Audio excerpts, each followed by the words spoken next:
Hi everyone, this side भूमिका Thakkar and आज जो अपना सीरीज़ चल रहा है एसपीएम का क्लासेस का, उसका थर्ड चैप्टर का ये क्लास है। तो इसका नाम है अपना that is meeting of direct जो है meetings of the board and it's power. ठीक है, नाउ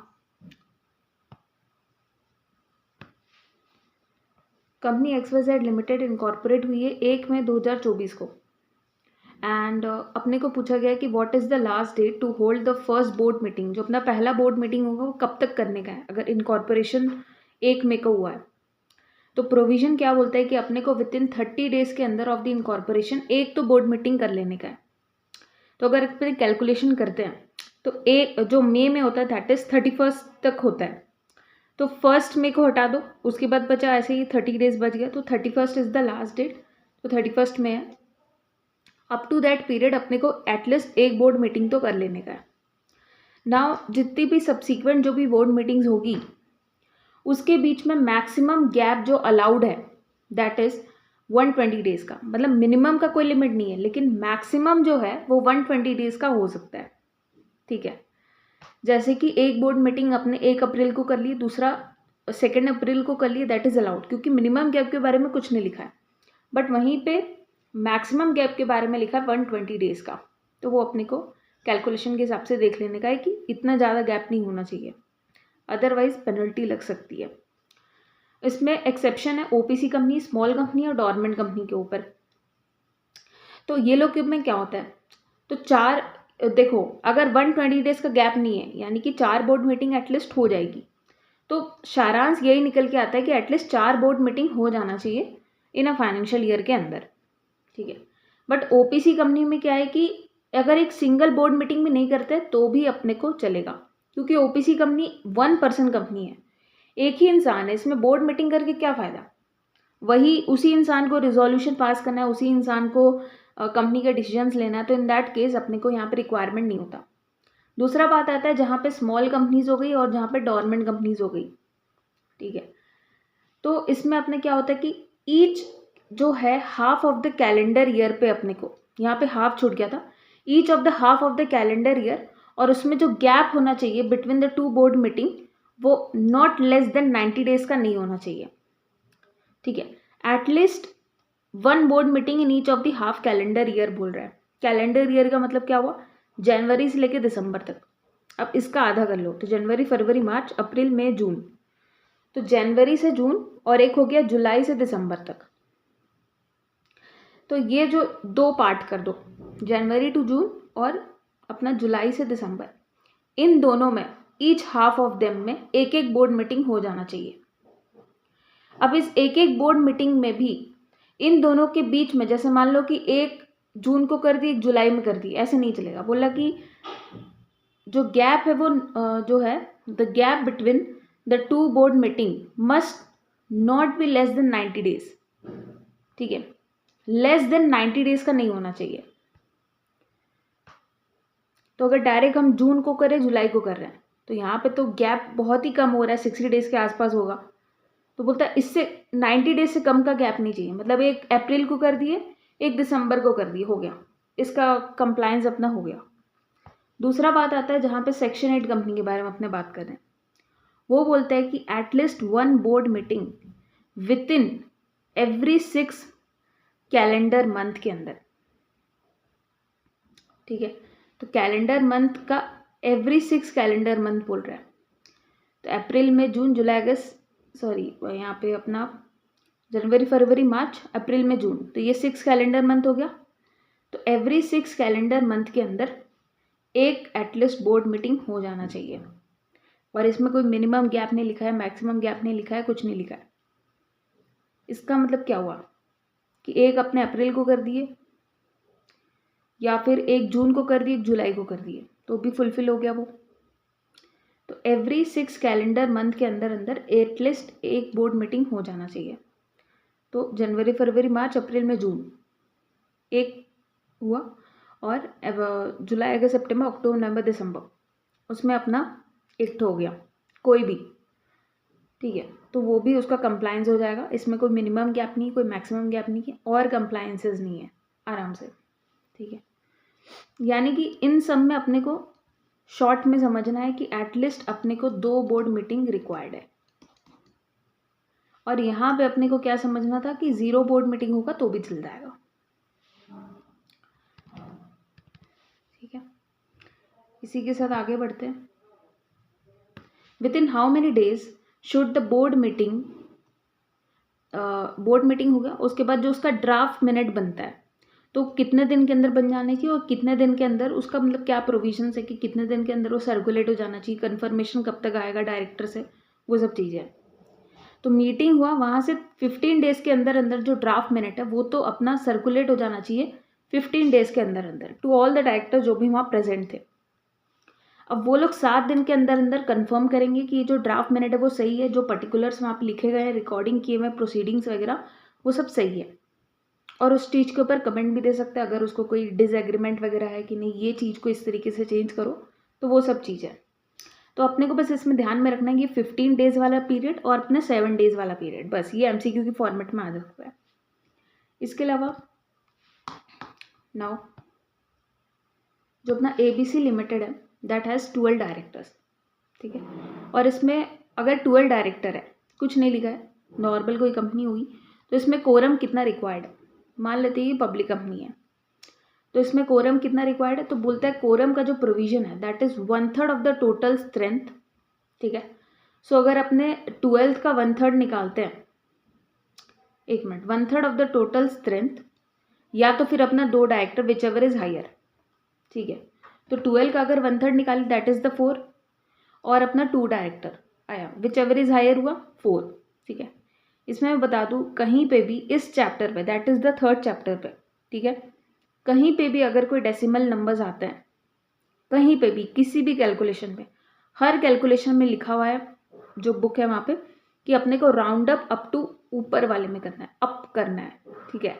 तो 2.33 है यानी कि वहाँ पे 3 कर देना अपने आप, ये चीज़ को ध्यान में रखना है। ये चैप्टर स्पेसिफिकली ये चैप्टर 3 के ऊपर ये चीज़ लिखा हुआ है कि जितने भी प्रोविजन से वहाँ पे यही चीज़ लिखा हुआ है कि अपने को राउंड अप में करना है, 1 राउंड ऑफ करना है अपने को, ठीक है।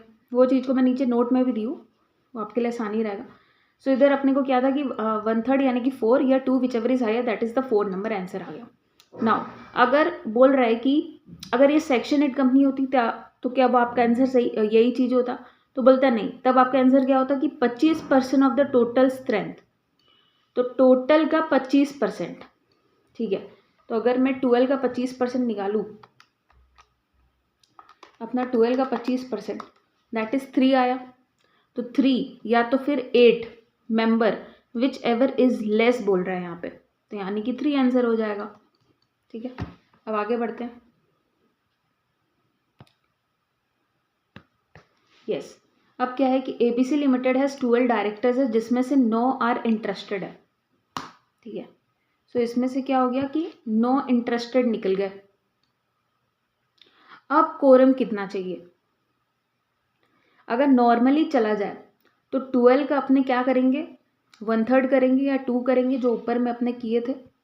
अगर इंटरेस्टेड को एक बार छुपा दे तो अपने को कितना चाहिए था, 4 डायरेक्टर चाहिए था एटलीस्ट कोरम को कंप्लीट करने के लिए। लेकिन यहाँ पे अगर 12 - 9 किया जाए तो कितना आ रहा है 3, ठीक है। तो इन सच ए केस में हमने को दिख रहा है कि जितना कोरम रिक्वायर्ड है उससे तो ज़्यादा से ज़्यादा डायरेक्टर तो इंटरेस्टेड निकल गए। तो प्रोविजन क्या बोलता है कि अगर जहाँ पे भी more than 2/3 of the directors, ठीक है, आर इंटरेस्टेड, तो इन सच ए केस में अपने को जितने भी डायरेक्टर बच गए वो जो नॉन इंटरेस्टेड बच गए या तो 2 director whichever is higher, उनको अपने को लेना है एज अपना कोरम के तौर पे, ठीक है। सो यहाँ पे जो बच गए दैट इज़ 3 और 2 विच एवर इज हायर, तो दैट इज़ अपना 3 डायरेक्टर जो नॉन इंटरेस्टेड बचा हुआ था वो अपना आ जाएगा एज अ कोरम के तौर पे। तो मिनिमम तो 2 बंदा चाहिए कोई भी मीटिंग को कंप्लीट करने के लिए। क्या इस केस में अगर वो प्राइवेट कंपनी होती तो भी हम लोग वही बोलते हैं, तो बोलते नहीं। क्यों, क्योंकि प्राइवेट कंपनी क्या होती है, अपनी घर की कंपनी होती है। प्राइवेट कंपनी बनाता कौन है, चाचा मामा दादा परदादा जो भी आ जाए वही बोर्ड मीटिंग, अपने फैमिली वाले बैठ के कोई डिस्कशन कर लिए, that is the board meeting only. ठीक है, तो प्राइवेट कंपनीज में ऐसा कोई कंपलसरी नहीं है कि इंटरेस्टेड डायरेक्टर्स आएंगे तो भाई उठ जाया करो एंड ऑल, ऐसा कुछ नहीं है। इंटरेस्टेड डायरेक्टर होगा तभी वो पार्टिसिपेट करे। हाँ, ये ज़रूर है कि उनको अपना जो मीटिंग है उसके पहले पहले अपने को डिस्क्लोजर देना पड़ेगा, उनको जो भी उसका इंटरेस्ट है वहाँ पे वो बताना पड़ेगा। ठीक है, इसके अलावा मैं बता दूँ, इंटरेस्ट जो अपने इंटरेस्टेड डायरेक्टर्स बोल रहे हैं वो किसको बोल रहे हैं कि कोई भी डायरेक्टर जिसका holding more than 2% of the share holding है किसी कंपनी में, ठीक है, जिस कंपनी के ऊपर अपने डिस्कशन कर रहे हैं या अपने खुद की कंपनी में, तो वो इंटरेस्टेड डायरेक्टर बन जाएगी ऑलरेडी। या तो फिर वो प्रमोटर है या मैनेजर है या CFO है या पार्टनर है या ओनर है या member of the body corporate, सामने वाले की मेंबर है। ठीक है, जिस कंपनी के साथ अपने डील करे उसके साथ वो मेंबर पार्टनर कुछ भी है, तो इन सच ए केस में वो इंटरेस्टेड डायरेक्टर बन जाएगी और वो उस टाइम पे डिस्कशन का पार्ट नहीं बनेगी। पर्टिकुलर डिस्कशन, जैसे मान लो कि बोर्ड मीटिंग चल रहा है, अब इसमें कुछ 6 पॉइंट्स का डिस्कशन है, उसमें 2 पॉइंट में वो इंटरेस्टेड है, बाकी पॉइंट्स में नहीं है, तो क्या वो उसमें भी बैठ सकती है? यस, ये 3 में तो बैठ सकती है वो, लेकिन इन दोनों के टाइम जब ये दोनों डिस्कशन होगा उस टाइम पे हटा दिया जाएगा उनको। ना ये थोड़ा सा कुछ टेबल है जो आपको कुछ ध्यान में रखना है कि अपना एटलीस्ट 7 डेज का नोटिस पीरियड जाएगा इन राइटिंग पे लिख के to all the directors at the registered address पे, जो उसका रजिस्टर्ड एड्रेस है कंपनी में जो रजिस्टर्ड है वही एड्रेस में लिख के चला जाएगा।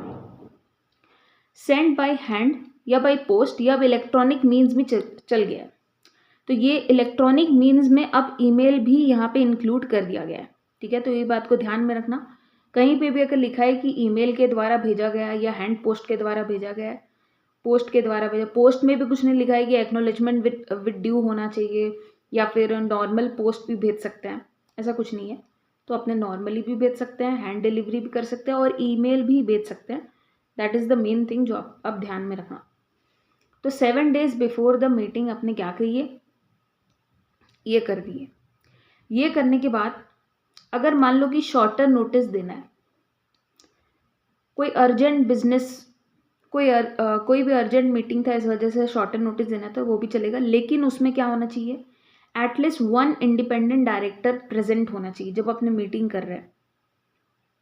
ठीक है, अगर मान लो इंडिपेंडेंट डायरेक्टर है ही नहीं, एब्सेंस है, तो इन सच ए केस में decision taken by such meeting shall be circulated to all the directors को and shall be final only on ratification thereof by at least 1 independent director. मतलब company में independent director वाला clause applicable है।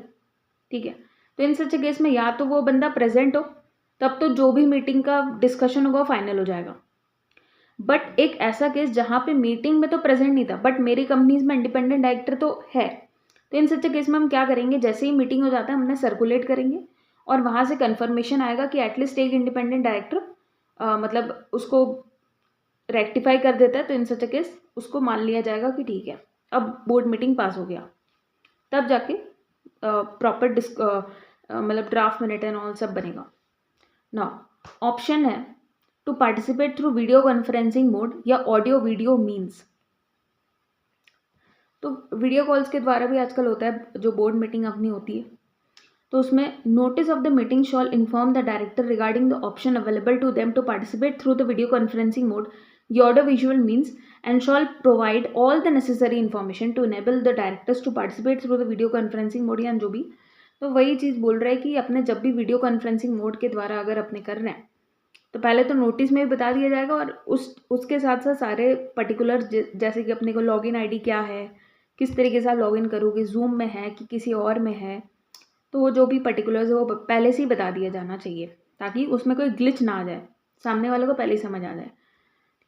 Now on receipt of the notice, the director intending to participate through VC या audio visual means वो communicate करेगा कि जिसको इसको पार्टिसिपेट करना है, is intention to the chairperson को या फिर company secretary of the company को कि ठीक है हम VC के द्वारा ही पार्टिसिपेट करेंगे। कुछ कुछ जो हो सकता है कि वहाँ पे अगेंस्ट में खड़ा हो जाए तो वो अपना अगेंस्ट वाला बात बताएंगे।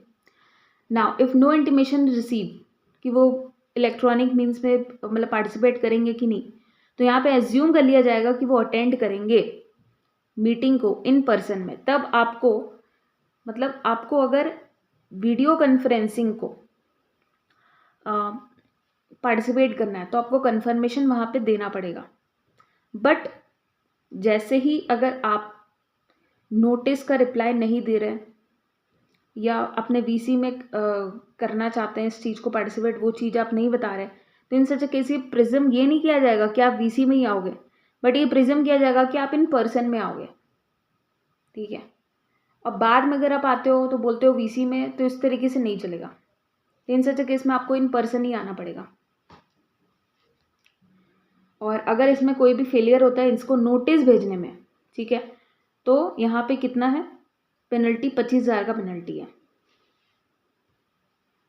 जिस ऑफिसर ने डिफ़ॉल्ट किया कि नोटिस वोटिस ढंग से नहीं दिया, तो इन सच केस में 25,000 का पेनल्टी। 25,000 मतलब जो कॉमन पेनल्टी होता है। तो ये बात इतना ध्यान में नहीं रखना, बट तो भी एक फ्लो चल रहा है तो बस मैं आपको ये टेबल बता दी, ये इस तरीके से चलेगा। मेन बात यही ध्यान में रखना है कि 7 दिन का नोटिस देते हैं अपने, और उसमें अपना ऑडियो जो अपना इलेक्ट्रॉनिक मीन्स भी अलाउड है, that is the email is allowed. और अर्जेंट के टाइम पे 7 डेज़ का लेस वाला भी चल जाता है, लेकिन उसमें इंडिपेंडेंट वाला जो क्लॉज है वो वाला ध्यान में रखना। Now the meeting was not executed due to the absence of the quorum. अब मीटिंग हुआ लेकिन कोरम फुलफिल नहीं हुआ, तो इन सच केस में क्या होगा, तो अपना एडजर्नमेंट होगा। तो वो जो अपना मीटिंग वो एडजर्न हो जाएगा to the same day, same time और सेम प्लेस पे नेक्स्ट वीक, एक हफ्ते बाद। जैसे इस सैटरडे हुआ नेक्स्ट सैटरडे हो जाएगा, या इस फ्राइडे हुआ नेक्स्ट फ्राइडे हो जाएगा। इस तरीके से 7 डेज़ का गैप होता है एटलीस्ट। तो नेक्स्ट वीक है, ठीक है, तो अपना same day same time same place सब कुछ सेम रहेगा, बस नेक्स्ट वीक में वो शिफ्ट हो जाएगा, एडजर्न हो जाएगा। अगर मान लेते कि जो डे पड़ा वो अपना नेशनल हॉलीडे है, तो कौन सा डे लेंगे, फिर उसके बाद वाला सक्सीडिंग डे लेंगे। ठीक है, प्रोसीडिंग नहीं लेना है, सक्सीडिंग ले सकते हैं। इसमें भी कोई डाउट आता है बहुत लोगों को कि क्या आपने संडेज को कर सकते हैं, सैटरडेज को कर सकते हैं, तो यस कर सकते हैं। कोई इसमें मतलब प्रोविजन ये खुद लिख के देता है कि यस संडे सैटरडेज है, वीकेंड्स है, ये सब अलाउड है बोर्ड मीटिंग करने के लिए। सो एबीसी लिमिटेड है 6 डायरेक्टर, जिसमें से 3 डायरेक्टर क्या किया, desire for the resolution to be held at the meeting.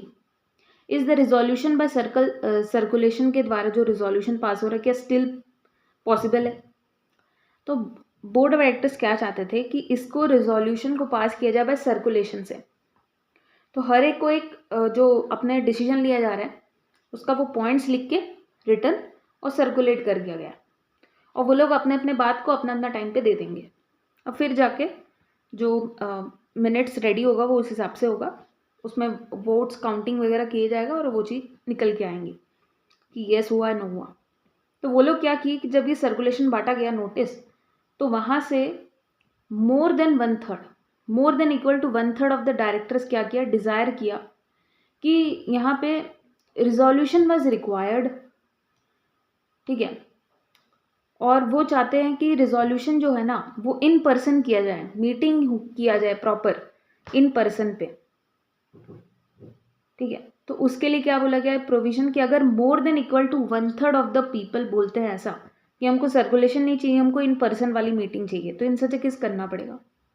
But अगर लेस देन बोलती है तब तो चलेगा। तो यहाँ पे कितना जन बोला, 6 का आधा जन बोल दिया है, यानी कि मोर देन ऑफकोर्स हो गया मोर देन 1/3। ठीक है, तो इन सच केस में देखो 6 का 1/3 होता है 2, यहाँ पे तो 2 से ज़्यादा जन बोल रहा है 3, तो इन सच केस में आपको इन पर्सन यहाँ पे मीटिंग करना पड़ेगा। फिर who is required to constitute the audit committee, तो अपने चैप्टर 1 में पढ़ के आया ना, लिस्टेड 1050 करके, और जावेद मतलब joint venture wholly owned subsidiaries except होती है, और अपना जो डोरमेंट कंपनी एक्सेप्ट होता है सेक्शन 149। इंडिपेंडेंट डायरेक्टर वाला जो क्लॉज था कि कौन कौन कंपनीज में इंडिपेंडेंट डायरेक्टर बनने चाहिए, तो 10 वाला था 10 करोड़ से ज़्यादा बराबर का पेड अप शेयर कैपिटल चाहिए, 100 करोड़ से ज़्यादा बराबर का टर्नओवर चाहिए, और ये था सिर्फ और सिर्फ 50 से एक्सेस पे लिखा हुआ था, बराबर में नहीं। तो 50 से एक्सेस उसका बोरोविंग इन एनी टाइम होना चाहिए। तो ये वाला चीज़ जो अपने वहाँ पे पढ़ के आए उस चीज़ को एक बार फिर से रिवाइज करना, यही चीज़ यहाँ ऑडिट कमेटी में भी लगता है एप्लीकेबल होता है। इसमें भी एक क्राइटेरिया था कि वहाँ पे था कि इंडिपेंडेंट डायरेक्टर का कितना एक प्रोविज़न था कि इतना अंदर लगना चाहिए। लेकिन ऑडिट कमेटी जब वही कंपनीज़ में ऑडिट कमेटी भी एप्लीकेबल हो गई, लेकिन ऑडिट कमेटी में क्या बोलता है कि ऑडिट कमेटी में मिनिमम 3 डायरेक्टर चाहिए और उसमें मेजॉरिटी जो होना चाहिए इंडिपेंडेंट डायरेक्टर का मेजॉरिटी बनना चाहिए। ठीक है, तो ये जो कमेटी बनेगी उसके हिसाब से। और यहाँ पे majority of the member including the chairperson क्या होना चाहिए, रीड अंडरस्टैंड द एफएस। तो अगर इस कमेटी के कारण से और जो इंडिपेंडेंट डायरेक्टर वाला क्लॉज लगता है, ठीक है, तो इन दोनों में कन्फ्लिक्शन हो रहा है। इंडिपेंडेंट डायरेक्टर के क्लॉज के हिसाब से अगर निकल रहा है कि जैसे मान लो 2 डायरेक्टर इंडिपेंडेंट होना चाहिए और इस क्लॉज के हिसाब से मान लेते हैं कि 3 डायरेक्टर इंडिपेंडेंट निकल रहा है, तो इन सच केस में विच एवर इज हायर वो अपने को लेना है। ठीक है, तो कोई भी तरीके का अगर कंपनीज एक्ट में कोई एकदम मतलब कॉन्ट्रावेंशन हो रहा है कि कहीं कॉन्ट्रावेंशन नहीं बोलेंगे, एक टशन हो रहा है कि कहीं एक प्रोविजन बोल रही है कि 2 इंडिपेंडेंट से भी काम चल जाएगा, या कोई भी XYZ एक एग्जाम्पल है इंडिपेंडेंट वाला चीज़, तो एक जगह लिखा हुआ है कि इंडिपेंडेंट कैलकुलेशन के हिसाब से 2 से भी चल जाएगा, कहीं पे लिखा हुआ है कि इंडिपेंडेंट अगर 3 होगा तो भी चल जाएगा। तो ये 2 और 3 में बहुत खींचा पीछी हो रहा है। तो इन सच केस में अपने क्या करेंगे, जो मैक्सिमम वाला चीज़ है ना वो अपने को एप्लीकेबल कर देंगे, वो अपने मतलब अवॉइड कर देंगे। तो अगर 3 बना लिए तो ये भी अवॉइड हो गया, ये भी अवॉइड हो गया। ठीक है, वो चीज़ को ध्यान में रखने का है, बाकी कुछ नहीं है। कैन एन ओमनिबस अप्रूवल भी पॉसिबल रिलेटेड पार्टी ट्रांजेक्शन के लिए, कि एक बार में चलो ट्रांजेक्शन के लिए अप्रूवल दे दिए, तो इसका अप्रूवल कौन देती है, ऑडिट कमेटी देती है। अब हम लोग आगे पढ़ेंगे कि रिलेटेड पार्टी ट्रांजेक्शन होता गया है, किस किस ट्रांजेक्शन को रिलेटेड पार्टी ट्रांजेक्शन बोला जाता है। लेकिन कोई भी तरीके का रिलेटेड पार्टी ट्रांजेक्शन होगा अपने को क्या करना पड़ेगा, ऑडिट कमेटी का अप्रूवल अपने को चाहिए होता है। ठीक है, सो ऑडिट कमेटी क्या करेगी, क्या ऑडिट कमेटी एक ही बार में अप्रूवल दे सकती है, तो यस दे सकती है। तो ऑडिट कमेटी क्या करेगी, ओमनिबस अप्रूवल देगी, लेकिन वो कितने टाइम पीरियड के लिए दे सकती है, फॉर 1 फाइनेंशियल ईयर के लिए दे सकती है, for all the related party transaction जो भी उसको ठीक फिट लगते हैं। तो उसमें क्या क्या इंक्लूड करेगी जब वो अप्रूवल दे रही है, कि मैक्सिमम वैल्यू ऑफ ट्रांजेक्शन बता देगी। जैसे मान लेगी 10 लाख का ट्रांजेक्शन अगर होता है तो ही मेरा अप्रूवल है, 10 लाख से जैसे ज़्यादा होगा फिर से तुम अप्रूवल लेना हो मेरे से, ये हो सकता है। मैक्सिमम वैल्यू जो पर ट्रांजेक्शन वो, ठीक है, सॉरी ये तो यहाँ पे पॉइंट बोल दी, ये 10 लाख वाला, यहाँ पे maximum value of the transaction, maximum number of transaction होगा, ये एक नंबर होगा और एक वैल्यू होगा। ठीक है, उसके बाद transaction which can not be subject to omnibus approval. ऐसा भी कोई ट्रांजेक्शन हो सकता है जैसे कि जिसमें ओमनिबस अप्रूवल हम दे नहीं सकते, जैसे अगर मान लो कोई एमलगमेशन हो रहा है तो उसके लिए हम पहले से क्यों देंगे, वो तो बहुत बड़ा चीज़ हो गया। तो इन सब केस में ओमनिबस अप्रूवल नहीं चलता। फिर रिव्यू करेंगे, कुछ कुछ इंटरवल में ऑडिट कमेटी रिव्यू करेगी, तो किस किस टाइम पे रिव्यू करने आएगी ऑडिट कमेटी, वो अपने हिसाब से बताएगी। और जो जो डिस्क्लोजर उसको चाहिए ऑडिट कमेटी को एट द टाइम जब वो अप्रूवल दे रही है, ठीक है, तो उस टाइम पे जो जो डिस्क्लोजर चाहिए वो ये सब चीज़ को ध्यान में रखते हुए अपना ओमनिबस अप्रूवल करेगी ना। ओमनिबस अप्रूवल में भी कुछ कुछ चीज़ें इंक्लूड रहेगी। फिर जो अप्रूवल आती है, name of the related party, उसके साथ क्या ड्यूरेशन नेचर है, फिर मैक्सिमम अमाउंट ऑफ ट्रांजेक्शन अपने देख लिए, फिर प्राइस, जो बेस प्राइस है जिसके बेसिस में अपने जैसे मान लो कि 100 रुपये का बेस प्राइस है। अब एक साल के अंदर कुछ ना कुछ फ्लक्चुएशंस हो सकता है, तो उसका भी एक फॉर्मूला दे देगी कि जिससे वेरिएशन अपने निकाल सकते हैं कि 10 रुपये ऊपर नीचे चलेगा, चलो ठीक है, उससे ज़्यादा का ऊपर नीचे नहीं चलेगा, तो वो पहले से ही कर देगी। और कोई भी अदर इन्फॉर्मेशन जो भी उसको डीम फिट लगे वो बता देगी। अगर मान लेते कि कोई ट्रांजेक्शन पहले ही हो गया, हमने अप्रूवल नहीं लिया, अब हम अप्रूवल लेना चाहते हैं, तो बोलता है कि ratification with in 3 months allowed है। कोई ट्रांजेक्शन पहले कर लिए और रेटिफाई कर रहे हैं, तो 3 मंथ्स के अंदर अंदर अगर अपने रेटिफाई कर लिए तब तो अलाउड है। लेकिन अगर रेटिफिकेशन में भी वो ना कर देती है ऑडिट कमेटी, जहाँ जहाँ अपने AC लिखे हुए हैं यानी कि वो ऑडिट कमेटी, वो ध्यान में रखना, तो रेटिफिकेशन नहीं हो पाता है, तो इन सच केस में उसको वायोडेबल मान लिया जाएगा। ऐसा माना जाएगा कि कोई ट्रांजेक्शन ही नहीं हुआ है। तो जिस डायरेक्टर ने ये सारी गड़बड़ियाँ की थी उसको जाके वो सब उसको बियर करना पड़ेगा लॉसेस, ठीक है, कंपनी बियर नहीं करेगी उस टाइम पे। उसके बाद who is required to form vigil mechanism. तो किसी किसी कंपनीज में अपने देखते हैं कि विजिल मैकेनिज्म होता है, मतलब कुछ कुछ लोग जैसे अपने डायरेक्टर्स है, अपने एम्प्लॉयज़ है, जो वर्कर्स वहाँ पे काम कर रहे हैं, वो सब को कोई ना कोई कंप्लेन होती है, ठीक है। हो सकता है इन्वायरमेंट के ऊपर कोई कंप्लेन है कि किस तरीके का माहौल है, या फिर कोई भी अदर एग्जांपल्स हो सकता है। तो उसमें विजिल मैकेनिज्म बनाया जाता है कि उसको ग्रीवेंस रिड्रेसल जिसको बोलते हैं अपने, तो वो ये सब चीज़ें देखती है। तो वो किस किस कंपनीज में एप्लीकेबल है, अलग से एक डिपार्टमेंट बनाना पड़ता है उसका। तो listed company, company accepting the deposit from the public, या फिर जिसने पैसा उठाया है from the bank, financial institution more than 50 crore. तो अगर जिस कंपनीज में ऑडिट कमेटी है तो वही विजिल मैकेनिज्म का काम करेगी। लेकिन जहाँ पे ऑडिट कमेटी नहीं होती है वहाँ पे कोई एक डायरेक्टर को, ठीक है, कोई भी एक डायरेक्टर को यहाँ पे ऑथोराइज कर दिया जाता है कि वो एज अ काम करेगा विजिल मैकेनिज्म के नाम पे ना। What is the penalty in case अगर डिफॉल्ट होता है अंडर सेक्शन 177, किसी भी तरीके का डिफॉल्ट है, चाहे विजिल मैकेनिज्म का डिफॉल्ट हो, चाहे ऑडिट कमेटी वाला फॉर्मुलेशन था, या फिर अप्रूवल लेने का बात था, तो इस केसेस में कंपनी के ऊपर 5 लाख का पेनल्टी है और ऑफिसर एंड डिफॉल्ट के ऊपर 1 लाख का पेनल्टी है। पेनल्टी वाला चीज़ जो ऐसा है कि वो थोड़ा याद नहीं रहता है, तो वो चीज़ आप अपने हिसाब से देख सकते हो कि जिसको याद रहता है that is well and good. But मैं तो स्किप करके गई थी तो भी पास तो हो गई थी। दैट नॉट अ थिंग कि आप, मैं एडवाइस दूंगी कि छोड़ के जाओ, बट कुछ लोगों का ऐसा होता है कि पेनल्टी यार कितना याद करेंगे। हाँ, जो कॉमन पेनल्टीज़ है दैट वो आपको याद रहनी चाहिए, आदमी कितना ही याद करे। Okay, let's move forward. NRC, nomination and remuneration committee. नाम से ही समझ में आ रहा है कि कमेटी क्या करती होगी, किसी इंसान को नॉमिनेट करना है, रिक्रूट करना है, उसका क्वालिफिकेशन क्या होना चाहिए, उसका एक्सपीरियंस कितना लेवल का होना चाहिए, तब जाके वो इंसान मेरे यहाँ पे आ सकता है, ठीक है, और उसका रेम्यूनरेशन कितना डिसाइड होगा, ये सब डिसाइड करती है, तो एक पॉलिसी बनाती है। तो ये भी किस में अप्लाई होता है, वही सेम चीज़ जहाँ पे इंडिपेंडेंट एक्ट वाला क्लॉज है, लिस्टेड 1050 एक्सेप्ट द जावेद। हाँ, ये चीज़ ध्यान में रखना कि अगर जॉइंट वेंचर लिस्टेड है, ठीक है, क्वेश्चन में लिख दिया कि जॉइंट वेंचर लिस्टेड है, तो क्या अब इसमें रिक्वायरमेंट है, तो यस, कोई भी कंपनी लिस्टेड होगी वहाँ पे रिक्वायरमेंट है। तो ये जावेद वाला थिंग भी ना अनलिस्टेड होगा तभी जाके उसमें एक्सेप्शन है, अदरवाइज एप्लीकेबल है।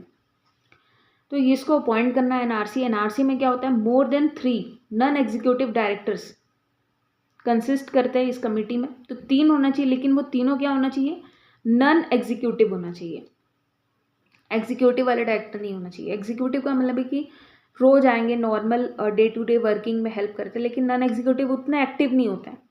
जैसे अपने पार्टनर ध्यान में रखते हैं ना, एक होता है स्लीपिंग पार्टनर, एक होता है थोड़ा बहुत एक्टिव वाला पार्टनर।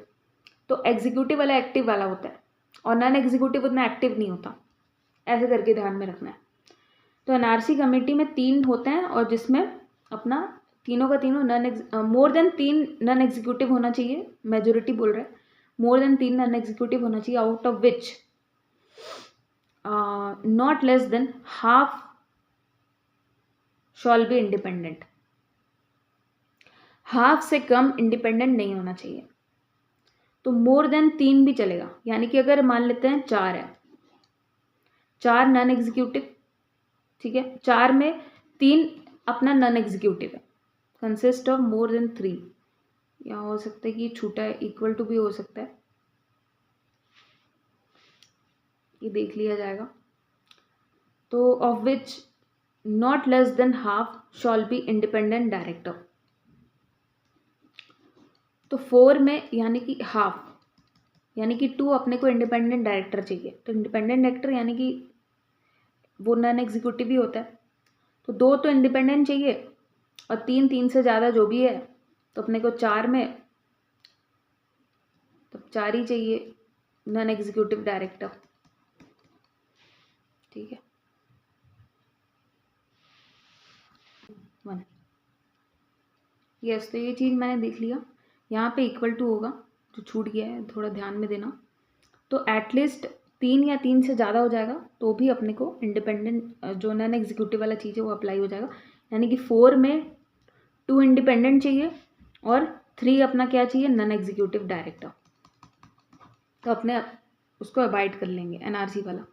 तो एनआरसी की जितनी भी पॉलिसीज़ होगी वो अपना क्या होगा, वेबसाइट में भी जाएगी और बोर्ड के रिपोर्ट में भी जाएगी। इसमें जो चेयरपर्सन होगा, ठीक है, चाहे एग्जीक्यूटिव है चाहे नॉन एग्जीक्यूटिव, दोनों ही चलेगा। मतलब चेयरपर्सन कंपलसरी नहीं है कि नॉन एग्जीक्यूटिव होना चाहिए of the company, sorry the chairperson of the company वो shall not be the chair of such committee नहीं बनेगी, but can be the member of the NRC. मतलब कंपनी की जो चेयरपर्सन वो एनआरसी की चेयरपर्सन नहीं बनेगी, बट वो उसकी मेंबर बन सकती है। Who is required to form stakeholder relationship committee SRC। उसमें किस कंपनीज में एप्लीकेबल है, जहाँ पे भी 100 नंबर से ज़्यादा शेयर होल्डर्स है, डिबेंचर होल्डर्स है या फिर डिपॉजिट होल्डर्स है या कोई भी अदर सिक्योरिटी होल्डर्स है। तो इन सच अ केस में उस कंपनी को क्या करना पड़ता है, SRC कमेटी बनानी पड़ती है। ये क्या करती है, प्रोटेक्ट करती है interest of all the security holder. जैसे कंपनी क्या कर रही है कि डिक्लेयर कर दी डिविडेंड, लेकिन अब तक डिविडेंड नहीं दी, या तो ऐसा हो सकता है कि जहाँ पे डिबेंचर होल्डर्स है उनको अपना प्रॉपर इंटरेस्ट नहीं मिल रहा टाइम के अंदर, तो इस तरीके की कोई समस्या हो सकती है। तो वो सबका इंटरेस्ट को प्रोटेक्ट करने के लिए SRC कमेटी बनाई जाएगी। और इसमें मिनिमम नंबर ऑफ डायरेक्टर जो रिक्वायर्ड है टू कॉन्स्टिट्यूट इट इज अपना SRC should be headed by a chairperson who shall not be the non executive directors. ठीक है, हाँ, तो इसमें जो मिनिमम चाहिए दैट इज़ मैंने इधर निकाला है, ये अपना है। देखो मिनिमम अपना कितना चाहिए, 3। इसमें मेरा कर्सर चल नहीं रहा है, दैट इज़ अपना मिनिमम 3 चाहिए, ठीक है, डायरेक्टर्स, जिसमें एटलीस्ट एक इंडिपेंडेंट डायरेक्टर होना चाहिए, तब जाके SRC कमेटी बनेगी। ठीक है, तो यही चीज़ है। आगे बढ़ते हैं,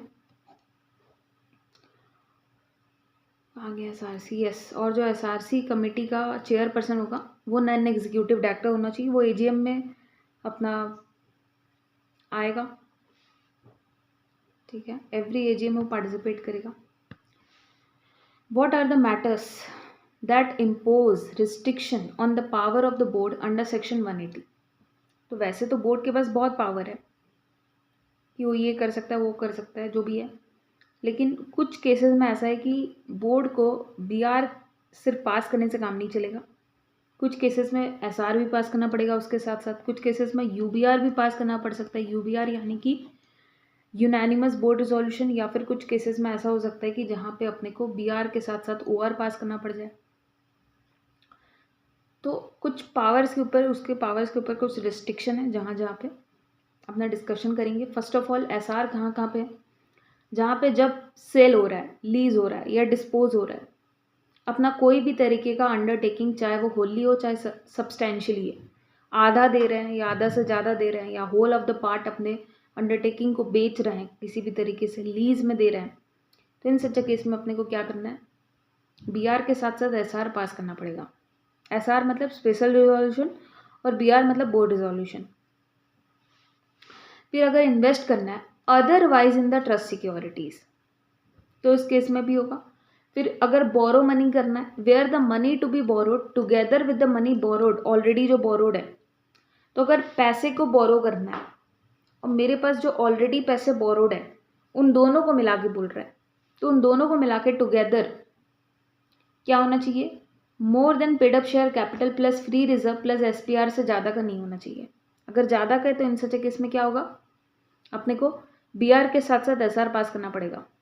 ठीक है, लेकिन इसमें एक्सेप्शन डाल दिया गया, टेम्प्ररी लोन्स जो होती है, यानी कि अपना जो लोन पेबल है ऑन डिमांड है या विद इन 6 महीने का है from the date of the loan से, तो ऑन डिमांड वाला लोन है या फिर 6 महीने के अंदर अंदर पेबल वाला लोन है, उसको एक्सक्लूड कर दो। टेम्प्ररी लोन्स एक्सक्लूड है, जैसे कि कैश क्रेडिट कार्ड वाला जो होता है, ओवरड्राफ्ट वाला फैसिलिटीज़ होता है, तो वो सब 3 महीने 6 महीने में अपने को पे करना, 6 महीने के अंदर ही पे करना होता है, तो उन सब फैसिलिटीज़ को हटा दो।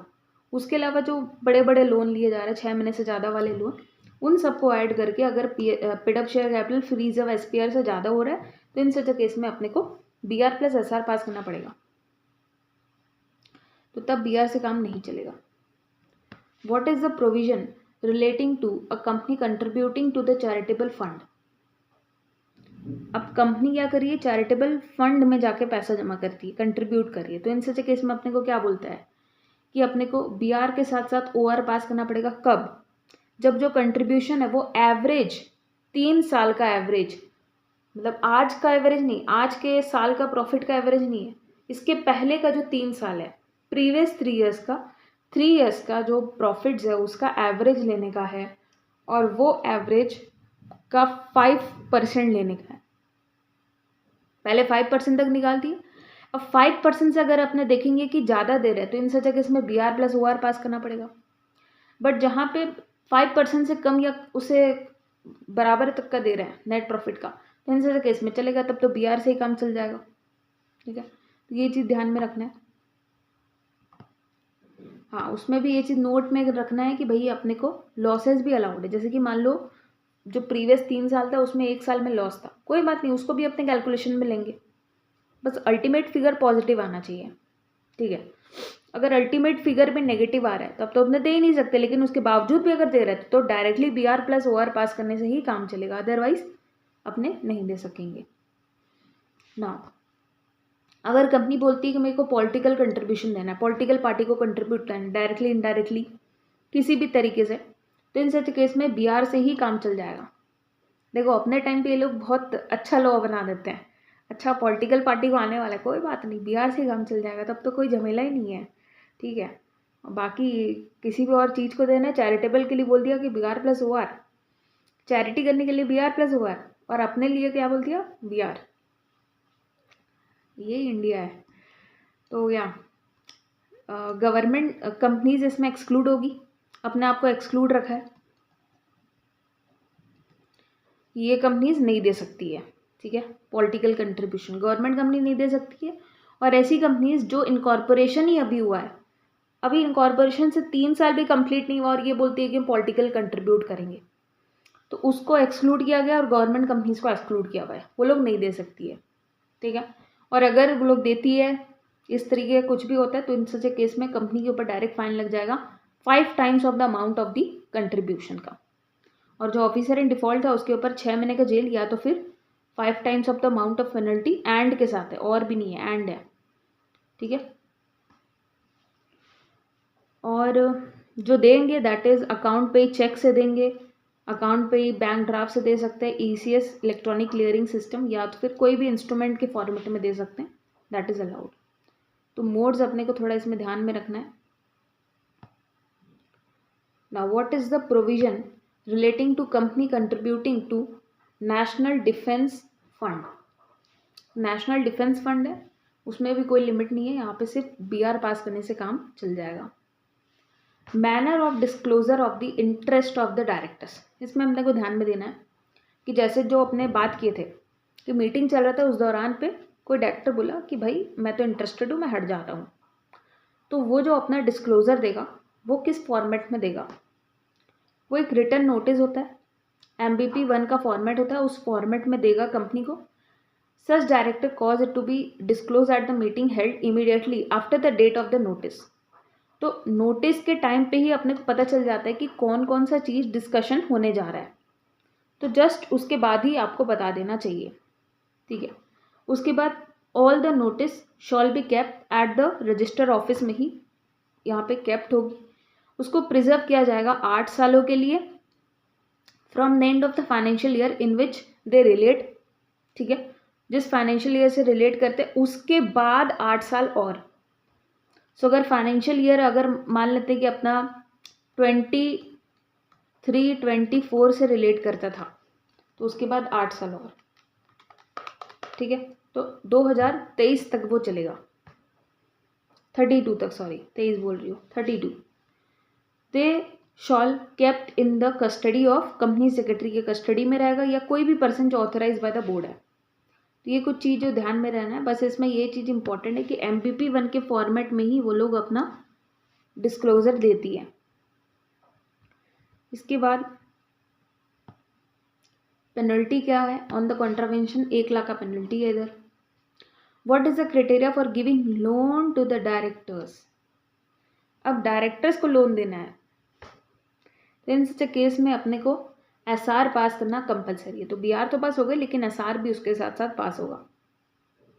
नॉट एप्लीकेबल है एसआर पास करना जहाँ पे अपने लोन दे रहे हैं एमडी को, ठीक है, डब्ल्यूटीडी को दे रहा है, होल टाइम डायरेक्टर को दे रहा है, या फिर कोई होल्डिंग कंपनी अपनी होली ऑन सब्सिडी को दे रही है, तब भी चलेगा, कोई बात नहीं है।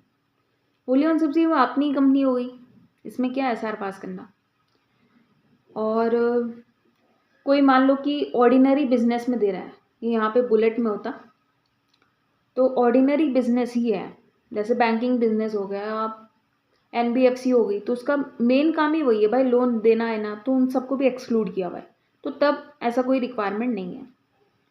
पेनल्टी क्या है, कॉन्ट्रावेंशन 5 लाख से 25 लाख, चाहे आप कंपनी हो, चाहे वो ऑफिसर इन डिफॉल्ट होगा, चाहे वो डायरेक्टर होगा जिसने लोन को एक्सेप्ट किया या लोन को दिया वहाँ पे ऑथोराइज करते हुए, तो उन सब के ऊपर क्या है, इम्प्रिजनमेंट अप टू 6 महीने का, या तो फिर फाइन 5 लाख से 25 लाख वाला, या फिर बोथ है।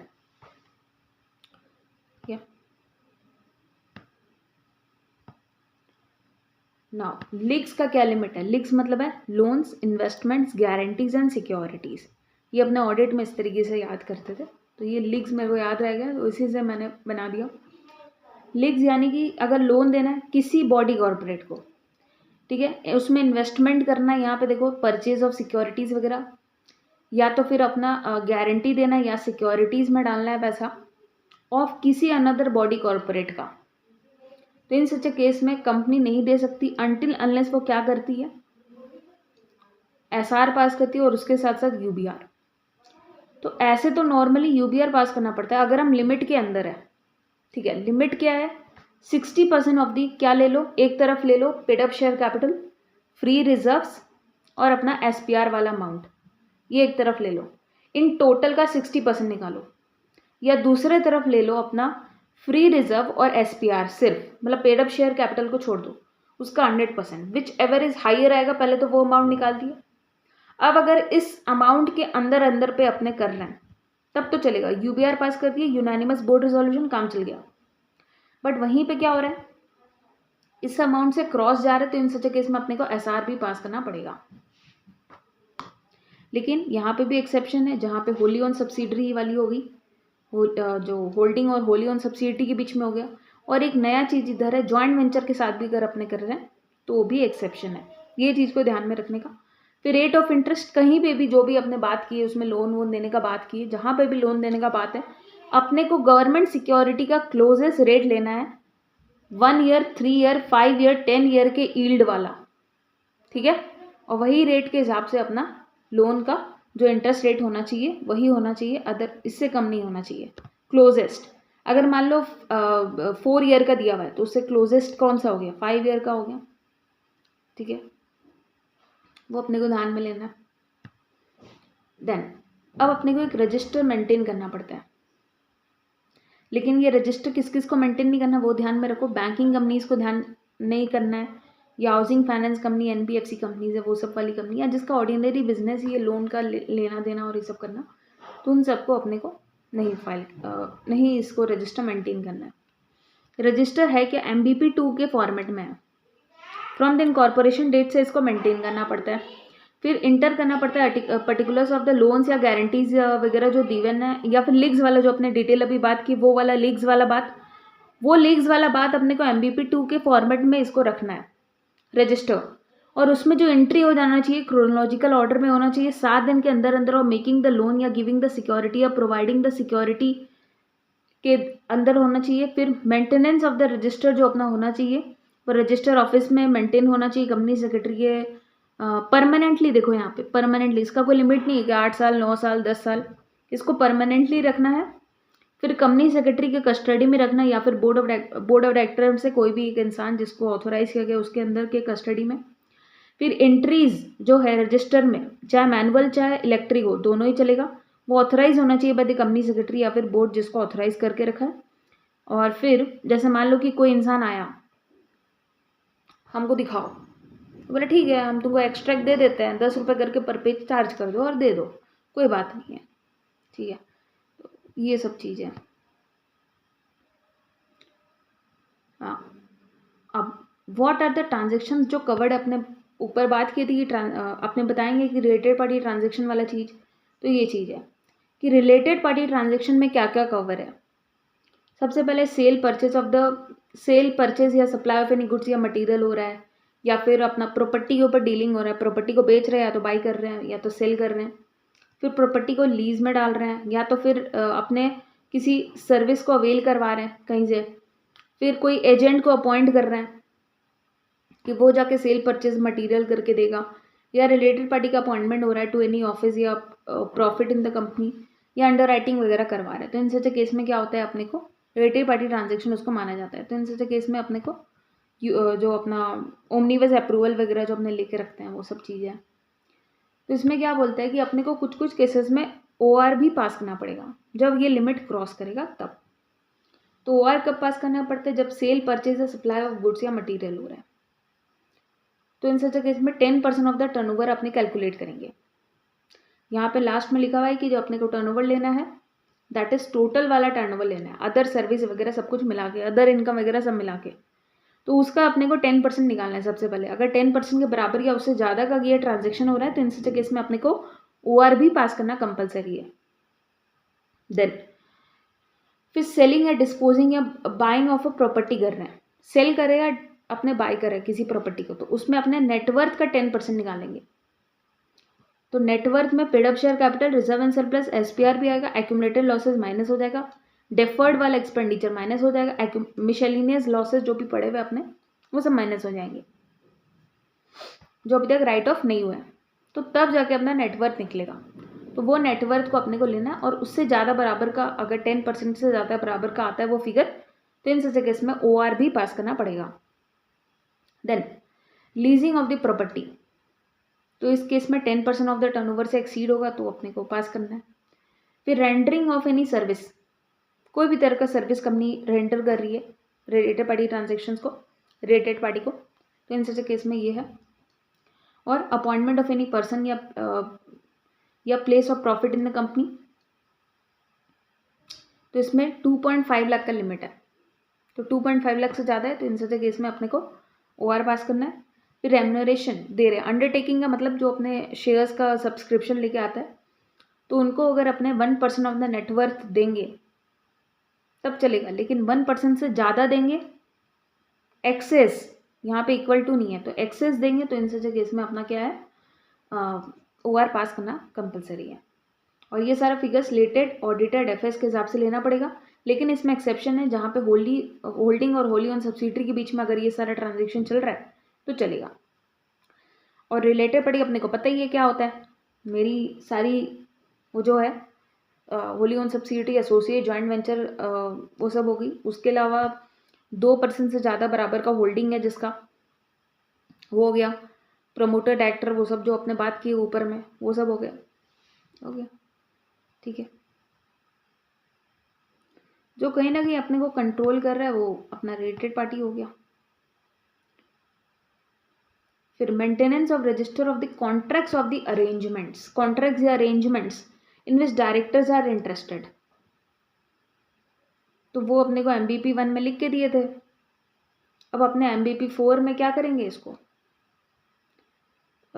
उसका जो कॉन्ट्रैक्ट्स जहाँ पे वो लोग रिलेटेड है, ठीक है, डायरेक्टर्स जहाँ पे रिलेटेड है, ठीक है, तो इन सच केस में डायरेक्टर वाला इंटरेस्ट या रिलेटेड पार्टी वाला इंटरेस्ट दोनों को सेपरेटली रजिस्टर किया जाएगा MBP 4 के फॉर्मेट में। Register address of the company में रखा जाएगा, इंस्पेक्शन के लिए ओपन रखा जाएगा, बिजनेस आवर्स के लिए कोई भी बंदा आके देख सकता है इसको, मतलब मेंबर लोग उठ के देखना चाहते हैं आ सकते हैं वो लोग। और AGM में भी ओपन फॉर इंस्पेक्शन रख दिया जाएगा, जितने भी रजिस्टर होते हैं जनरली ओपन फॉर इंस्पेक्शन होते हैं अपने AGM पे।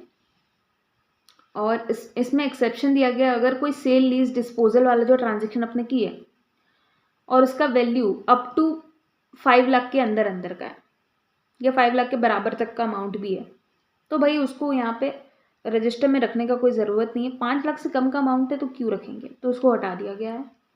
एंड अगर बैंकिंग कंपनी से तो उसको तो रखना ही नहीं है भाई, उसको भी हटाया। फिर अगर ये रजिस्टर मेंटेन नहीं करते हैं तो अपने 25,000 का पेनल्टी है। फिर what resolution need to be pass in case non cash transaction है, चाहे कंपनी डायरेक्टर के साथ करी है, डायरेक्टर कंपनी के साथ करे, कोई भी तरीके का रिवर्स कुछ भी होगा, अपने को OR पास करना पड़ेगा, अदरवाइज ये क्या हो जाएगा, वायडेबल हो जाएगा। ठीक है, नोट क्या करना है अपने को, सैटरडे संडेज वाला डेट भी अलाउड है, एडजॉइंट मीटिंग हो या बोर्ड मीटिंग हो उसमें चल जाएगा। एंड जो भी अपने कैलकुलेशन लेते हैं ना, टोटल स्ट्रेंथ का 1/3, टोटल स्ट्रेंथ का 1/3, 1/4, 1/2, जो भी अपने करते हैं 1/2, उसमें वैकेटेड वाला डायरेक्टर्स को हटा देना है। तो एक क्वेश्चन है था इसमें जिसमें लिखा हुआ था, तो वो चीज़ मैंने इधर पॉइंट में डाल दिया है। ऑल्सो राउंड अप यहाँ पे थर्ड चैप्टर जो है उसमें हमेशा अप में जाएगा, दैट इज 2.33 यानी कि इक्वल टू 3 लेना है अपने को। और रेट ऑफ इंटरेस्ट अपने को not lower than the prevailing yield rate जो अपने को चल रहा है 1 ईयर, 3 ईयर, 5 ईयर, 10 ईयर का गवर्नमेंट सिक्योरिटी का लेना है, वो भी क्लोजेस्ट वाला लेना है। ये चीज़ अपना आता है, ये चीज़ आया हुई है, मेरे टर्म पे भी आया था ये रेट ऑफ इंटरेस्ट वाला कैलकुलेशन। ठीक है, अपने को दिया हुआ था 1 ईयर के हिसाब से, 1 ईयर का मार्केट रेट भी दे दिया है, 1 ईयर का गवर्नमेंट सिक्योरिटी का भी दे दिया है, 1 ईयर का कहीं और से भी दे दिया है, लाइबर रेट, माइबर रेट सब दे दिया है। और बोलते हैं अब बताओ कि इसमें से कौन सा होगा, भाई गवर्नमेंट सिक्योरिटी वाला होगा। ये MCQ आपको यहाँ पे बचा सकता है। ठीक है, और उसके बाद एक चीज़ पे ध्यान में रखना है, कोई भी लेयरिंग वाला चीज़ आएगा दैट इज 2 लेयर अपने को चलना है। ठीक है, ये चीज़ ध्यान में रखना, दैट्स इट, बस ये चैप्टर कंप्लीट होता है, इससे ज़्यादा आपको करने का ज़रूरत नहीं है थर्ड चैप्टर तक में। और अभी तक मेरा बहुत अच्छा रिस्पॉन्स जा रहा है, और अभी थोड़ा डिले हो चल रहा था, तो अब थोड़ा स्पीडअप मैं करूँगी, कुछ काम था मेरे को। ठीक है, थैंक यू।